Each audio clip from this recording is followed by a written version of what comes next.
We've been very clear about what we expect, and that is do not use chemical weapons. This was meant to be a president rallying support to lead his country to military action.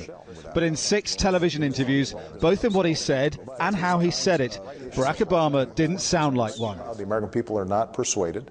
Right now, members of Congress who are just getting back still have questions. So we're going to have time to have a good deliberation in Congress. We will pursue this diplomatic track. I fervently hope that this can be resolved in a non-military way. But I think it is important for us not to let the pedal off the metal when it comes to making sure that they understand we mean what we say about these international bans on chemical weapons. The president was responding to an unexpected development. In London, US Secretary of State John Kerry had suggested Syria could avoid action by giving up chemical weapons. Turn it over, all of it, without delay, and allow a full and total accounting. Kerry seemed to be straying from his government's policy, but in Moscow his words were leapt on. We call on the Syrian government not only to put the locations of chemical weapons bases under international control, but also to later eliminate these weapons.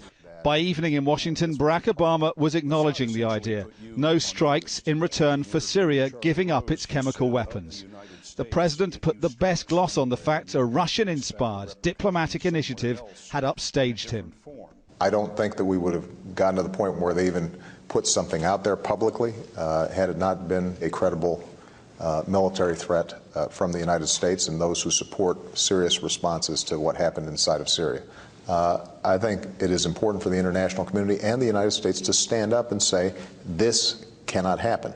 At the last minute, the Senate put preparations to vote on Syria on hold. Senators who support the use of force insist the Russian plan changes nothing.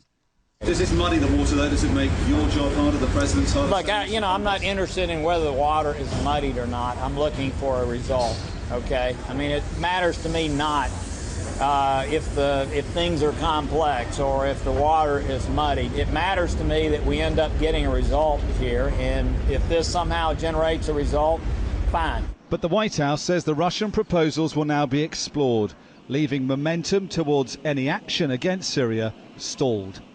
Dominic Waghorn, Sky News, Washington.